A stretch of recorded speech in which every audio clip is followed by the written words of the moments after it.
Wow. I think that's how I can describe the message by the choir. Wow.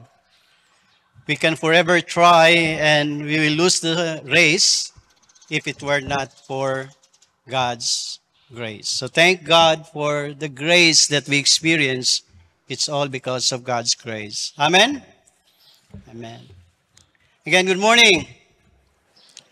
It's so I'm so happy to see you and to join our brothers and sisters in this time of worship. We are now on the third Sunday or third week of our Lenten journey or experience.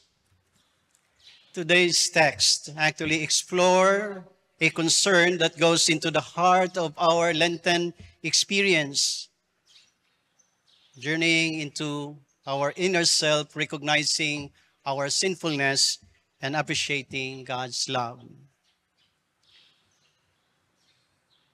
Jesus actually in our text start by addressing the people's concern regarding tragedies. The question raised here is actually based on a historical account where Pilate massacred the Galileans.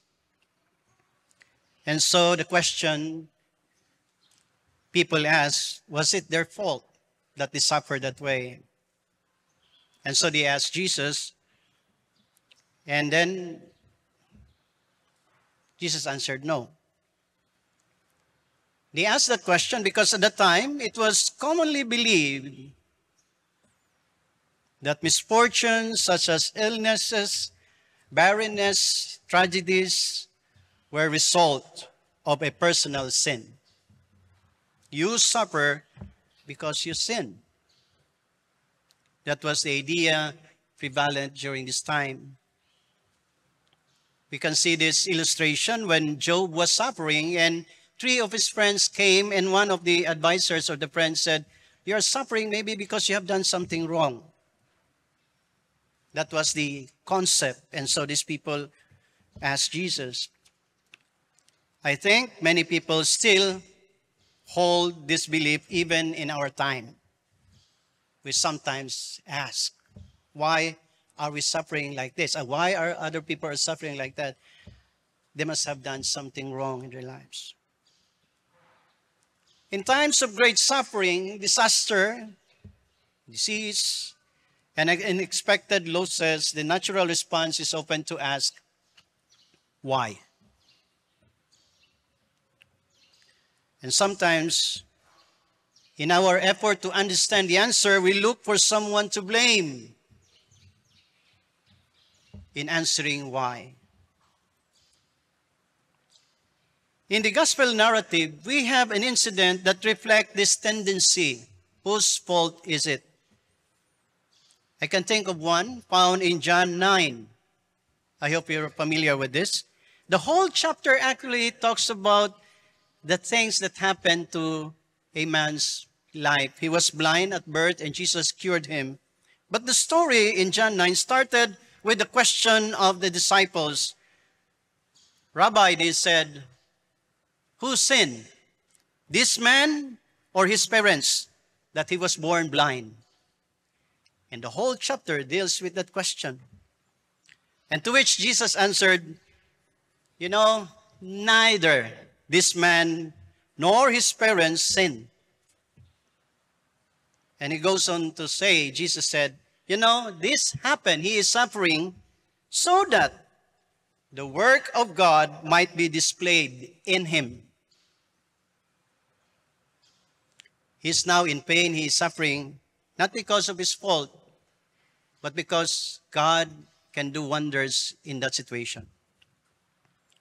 Similarly, our text suggests that Jesus is asked of the same line of thought. And again, we see Jesus redirects their attention from judging others to reflecting on themselves. He asked, do you think that the Galileans who suffered were worse sinners than others in Jerusalem? To which he answered himself. Nobody answered but Jesus. And he said, no.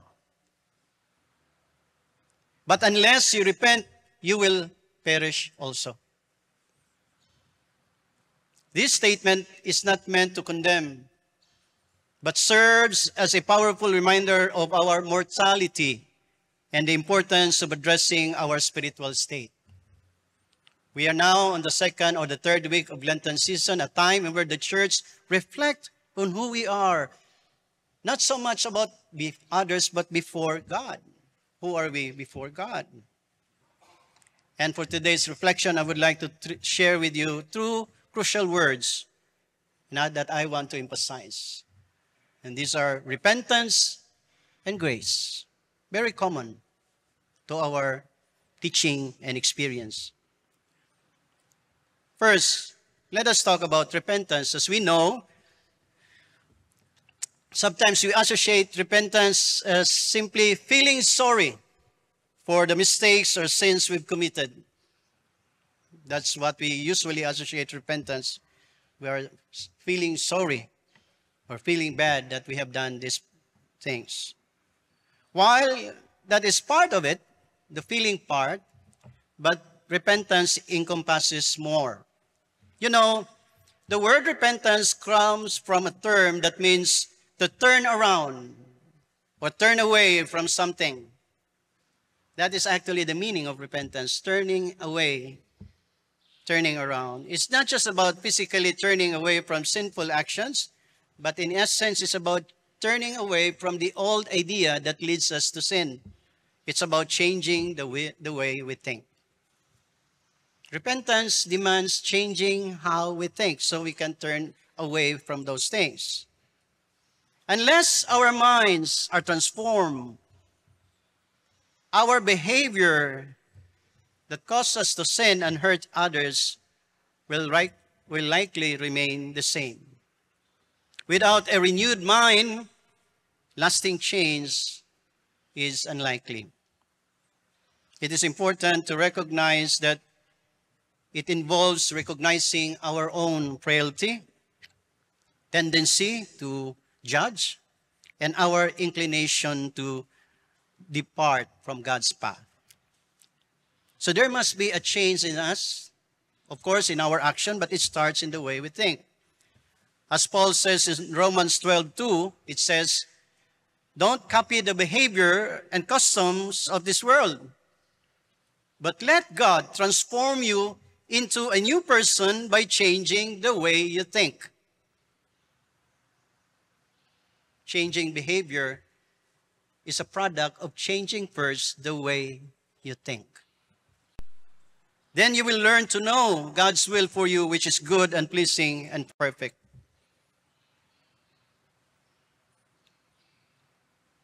So what are the things we need to change in our mind? Realize that nobody's perfect. Of course, you know that. Nobody's perfect, and it includes you.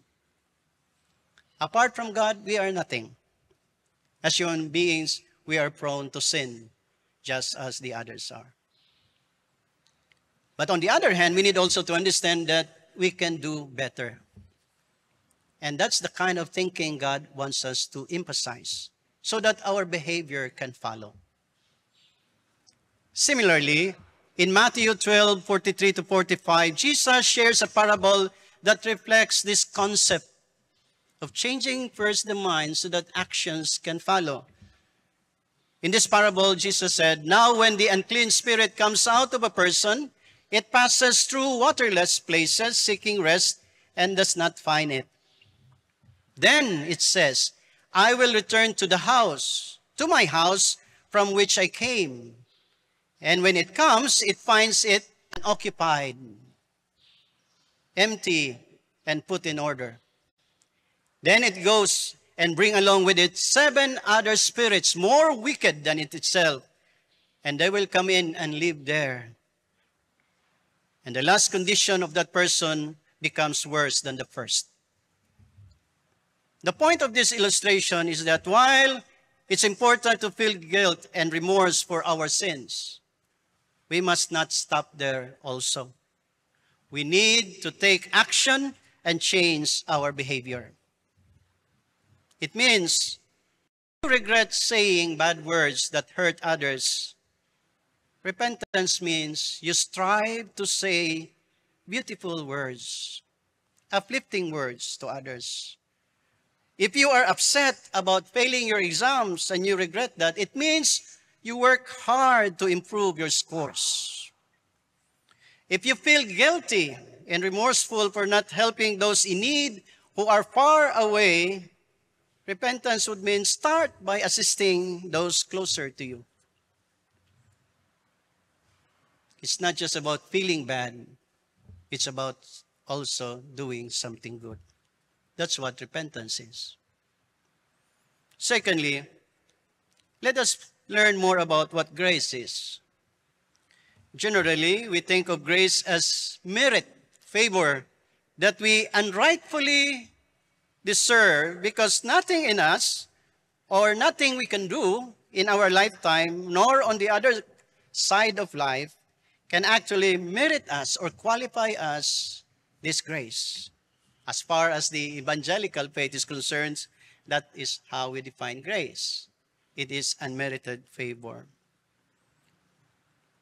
Because the Holy Scripture depict grace as completely and solely an act of God.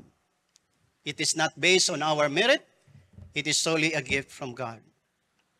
Sometimes we associate grace with the material things we receive or the achievements that we have accomplished.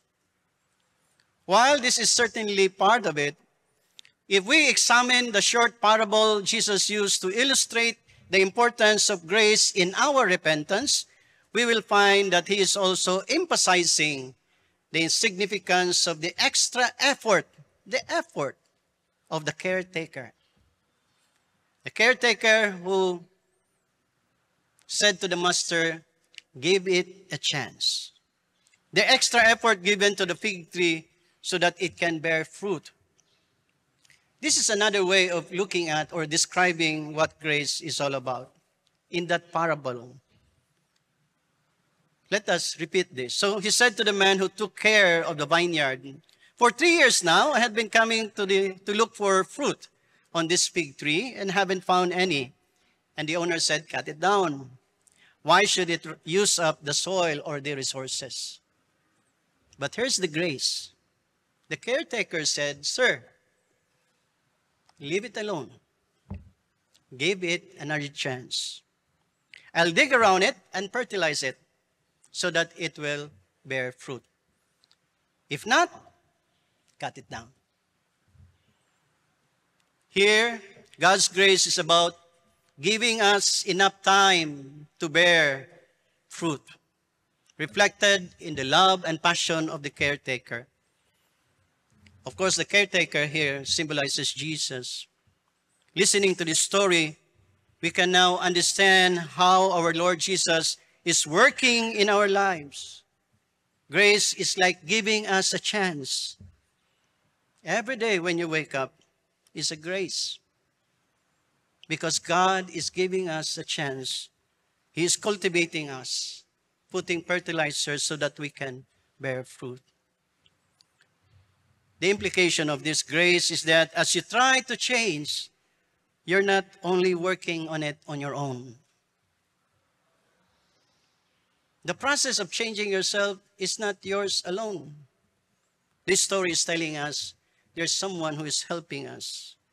God is also doing something to assist us, to make us able to change.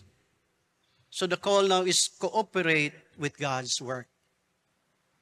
Do not waste time and opportunities to do good for others. God is giving us a chance, and that is God's grace. In closing, I will share this story which I believe some of you might have heard, but for the purpose of emphasis, I will share it with us. The story of a father's public forgiveness and his desire for his son's return. This story actually is linked to the book by Ernest Hemingway in his short story, The Capital of the World. The story depicts a father after a strained relationship led to his son's departure. In an effort to reunite with his son, after doing all that he can, he thought of placing an advertisement in a Madrid newspaper. The message was concise but powerful. And the message was, the advertisement was, "There, Paco, meet me in front of the newspaper office at noon. All is forgiven. I love you, your father." The next day, an astonishing 800 men named Paco arrived, each of them seeking reconciliation and restoration of a loving relationship that was broken. Come to think of it, worship is like listening to the advertisement. Come. Everything is forgiven. Worship is like hearing God's word that we are forgiven of our sins, and we come because we want to feel God's loving and healing presence in our lives again.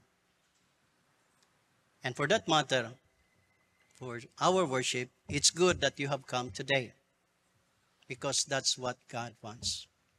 He wants to reconnect with us because He's doing something for us so we can bear fruit. May this story help us in our preparation and meditation for this Lenten season. Amen.